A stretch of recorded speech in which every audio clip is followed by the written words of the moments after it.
They're the glamorous, the perfect, the stars, which leaves the rest of us looking for that elusive fountain of youth, too.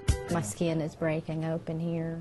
Daphne and Zane Carroll don't need to look at the pictures to be reminded of just how bad her cosmetic laser treatment went. They told me it would clean out your pores, it was good for collagen production, and overall good for your skin. But this was Carroll after the laser procedure, swollen, in pain, having trouble breathing. This was her 1 week before.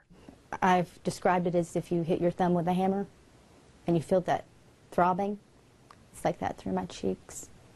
And that's the pain that still exists today. The Laverne woman rarely drives anymore because nerve damage in her face also affects her eyesight.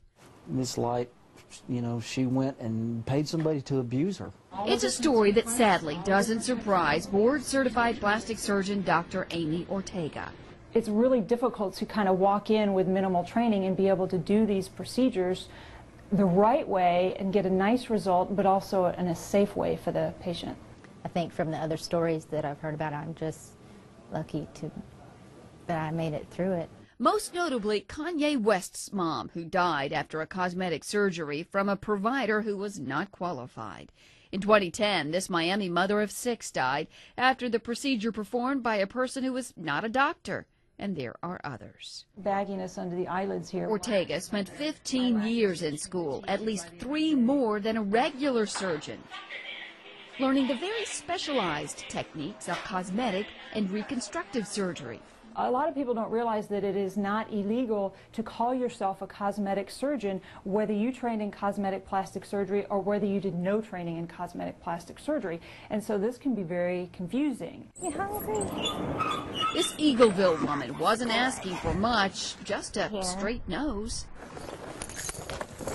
After a horse riding accident left it broken when she was a kid. In this area here, the nose got crushed and it kind of crammed it up into the skull and cracked here. But Lisa Burns did not go to a board-certified plastic surgeon. Since she was also having breathing trouble, she had the work done by an ear, nose, and throat doctor. I just thought, you know, a doctor's a doctor.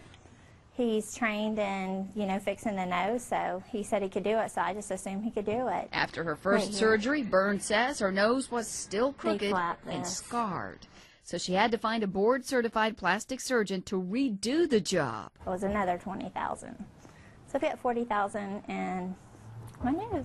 The problem has become so pervasive that legislators are working this session to regulate some portion of the industry, particularly laser surgery. In fact, this bill would follow 28 other states that have already put stiffer regulations on people working in the field. Here in Tennessee, we require cosmetologists to endure 1,500 hours to learn to cut hair. Someone can use a laser with 0 hours. And the American Board of Plastic Surgery is doing its part to educate would-be patients with a full-on public service announcement. An incision be made along the hairline. Anyone can wear a white coat, but not everyone is board certified in plastic surgery. They're doing lasers in hair salons. They're doing Botox in hair salons. These need to be done by a physician. The problem is you don't know to ask, how certified are you? Are you trained in, you know, plastic surgery, being it's my face?